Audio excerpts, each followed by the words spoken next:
Okay, तो आज सब लोग कैसे हैं? All all good. तो आज मैं न्यूट्रिशन के टिप्स के लिए आगे बढ़ती हूँ और आज मैं बात करने वाली हूँ अबाउट ऑप्टिमम न्यूट्रिशन। हाँ, तो ये जो बुक है उसका नाम है द ऑप्टिमम न्यूट्रिशन बाइबल, ये बुक। हाँ, तो उसमें से आज मैं थोड़ा बात करने वाली हूँ। तो अपना ऑप्टिमम न्यूट्रिशन क्या मीन्स क्या है, like what is optimum nutrition?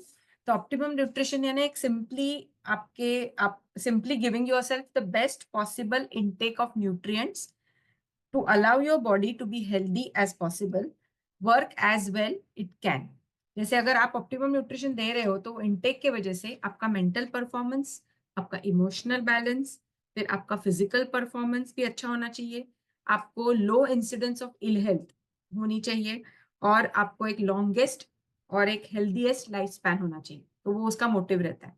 तो अभी मैं आपको बोलती हूँ कि क्या ऑप्टिमम न्यूट्रिशन किसे बोलते हैं। एक मिनट, जिससे मैं शेयर करती हूँ एक पिक्चर।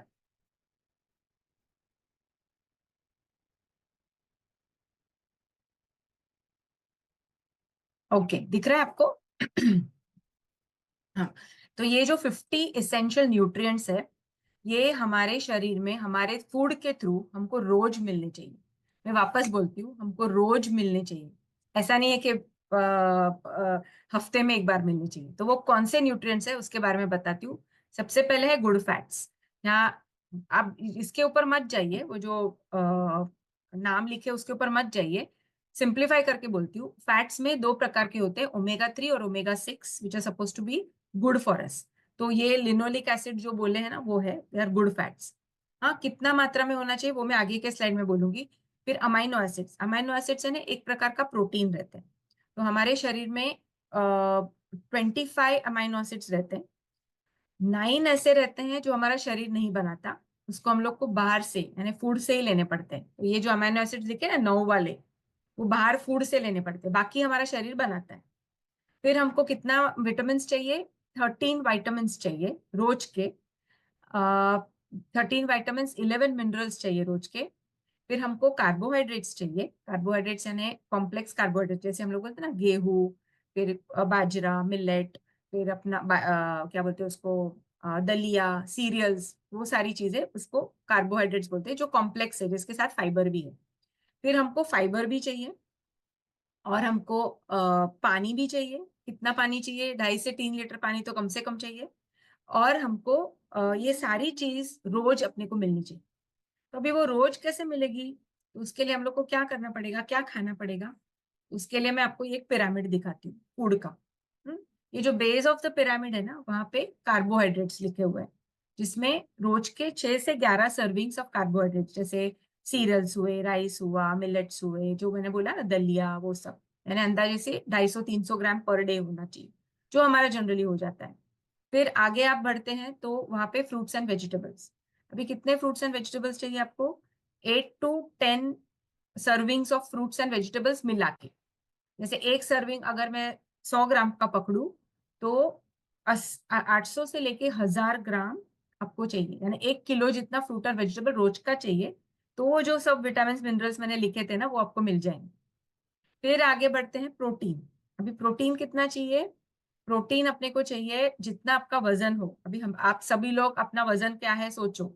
मेरा वजन 65 kg है, 66 kg है, जो भी है। तो 1 ग्राम पर केजी यानी अंदाजे से 60 ग्राम से लेके 60 to 65 ग्राम प्रोटीन मुझे रोज का चाहिए।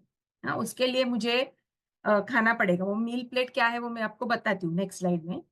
और फैट और ऑयल्स, जैसे मैंने बात की, ओमेगा 6, ओमेगा 3, उसके लिए एक बड़ा टेबल स्पून भर के आपको ऑयल लेना है, जो सीड ऑयल बोलते हैं ना, सनफ्लावर ऑयल हुआ या जो भी हुआ। या फिर एक बड़ा चम्मच भर के आप नट्स एंड सीड्स भी खा सकते हो, उससे भी आपको ओमेगा 3 मिल जाएगा। और नीचे लिखा है 3 से 4 लीटर पानी। यानी अगर आप 20 किलो के पीछे 1 लीटर पानी चाहिए, यानी अगर आपका वजन 60 किलो है तो आपको 3 लीटर पानी चाहिए। क्योंकि 1.5 लीटर पानी हर रोज अपने शरीर में से बाहर निकलता है, थ्रू यूरिन, थ्रू स्वेट, फिर थ्रू स्टूल्स, ये सब उसमें से बाहर निकल जाता है। इसके लिए अपने को कम से कम 2.5 से 3 लीटर पानी लेना चाहिए। ओके, अभी नेक्स्ट स्लाइड में बताती हूँ आपको कि अपना फूड प्लेट कैसे डिजाइन करना है। जैसे आप बोलोगे हाँ, इतना सारा खाना तो खाना है, पर खाएँगे कैसे? तो उसके लिए ये आप ध्यान से देखिए ये फूड प्लेट। अगर आप ये बैलेंस फूड प्लेट अगर आप खाते हो ना, तो आपको इनफ न्यूट्रिशन जो मैंने बोला ना ऑप्टिमम न्यूट्रिशन आपको मिल जाएगा। ऑप्टिमम न्यूट्रिशन जब भी आपको मिल जाएगा, आपके हर एक सेल को काम करने के लिए उसका फूड मिल जाएगा और उसके वजह से आपका जो हर एक सेल अच्छे से काम करेगा और उसके वजह से आपकी आपकी हेल्थ बहुत अच्छी रहेगी। यानी आप बीमार नहीं पड़ोगे और आप हेल्दी रहोगे। तो ये प्लेट है। तो इस यहाँ पे लिखा हुआ है देखो, प्लेट का आधा हिस्सा जो है यहाँ पे vegetables cooked raw as salads 50% अभी आपका प्लेट। अभी आपका जो प्लेट है आपके सामने रखो, जो जहाँ पे आप लोग खाना खाते हो। वो जो प्लेट है उसमें आधा प्लेट आपका होना चाहिए वेजिटेबल्स, कुक्ड वेजिटेबल जो हम लोग रोज खाते हैं, भिंडी, फ्लावर, कैबेज, वो और सैलेड्स होना चाहिए 25%। टोटल आधा पूरा आधा प्लेट आपका खाली फ्रूट्स और इससे ही होना चाहिए, सैलेड से ही होना चाहिए, फ्रूट्स नहीं, सैलेड्स एंड कुक्ड वेजिटेबल। फिर 25% आपका प्लेट प्लांट प्रोटीन होना चाहिए। अभी प्लांट प्रोटीन भी हो सकता है या एनिमल प्रोटीन भी हो सकता है, it's up to you. If you are non vegetarian तो आप एनिमल प्रोटीन भी खा सकते हैं। उसमें क्या आता है, पल्सेस आती है, मिल्क आता है, मिल्क एंड मिल्क प्रोडक्ट्स आते हैं, ये सोयाबीन वगैरह जो हम लोग ने बात की शुरुआत में वो सब आता है, राजमा, छोले, दालें, सब कुछ वो प्रोटीन में आ जाता है। तो वो एक 25% आपका प्लेट में होना चाहिए। और बाकी का कॉम्प्लेक्स कार्ब्स यानी सीरियल्स एंड ग्रेन्स, जैसे हम लोग जनरली रोटी खाते हैं या भाकरी खाते हैं या राइस लेते हैं या हम लोग दलिया खाते हैं या हम लोग ओट्स खाते हैं, ये सारे एग्जाम्पल्स है ऑफ कॉम्प्लेक्स कार्ब। तो ऐसी आपकी प्लेट होनी चाहिए। और एक प्रोबायोटिक, जैसे परसों हम लोग ने प्रोबायोटिक की बात की थी, जो नहीं कल आई थिंक की थी, दही दही के बारे में बोला था। तो वो एक कटोरी दही या छाछ, एक ग्लास वो होना चाहिए। तो इसमें अपने को जो मैक्सिमम न्यूट्रिशन है वो मिलेगा। और हमारे जनरली 3 मेजर मील्स रहते हैं, ब्रेकफास्ट, लंच और डिनर। तो ब्रेकफास्ट में भी आप देखिए कि ये पूरा प्रोटीन वगैरह कार्ब्स ये सब है। लंच में भी आप देख लेना है कि नहीं, और डिनर में भी आप देख लेना कि आपके प्लेट के अंदर, कि हाँ मेरा प्लेट में प्रोटीन है, मेरे प्लेट में कार्बोहाइड्रेट्स है, मेरे प्लेट में विटामिन और मिनरल्स यानी वेजिटेबल्स एंड सैलेड्स है। तो आपका एक कंप्लीट प्लेट होगा, एक बैलेंस्ड प्लेट होगा। तो ये अगर आप बैलेंस्ड मील खाओगे ना, तो आपको बीच बीच में अननेसेसरी भूख नहीं लगेगी। ऐसे क्रेविंग नहीं होगी, ये खाओ वो खाओ, फिर वो हम लोग समोसा खा लेते हैं, ये खा लेते हैं क्योंकि बीच में हमारा खाना ही बराबर नहीं रहता है, बैलेंस रहता है, तो इसके लिए भूख लग जाती है और फिर वेट बढ़ जाता है और फिर बाकी सारी समस्याएं चालू हो जाती हैं।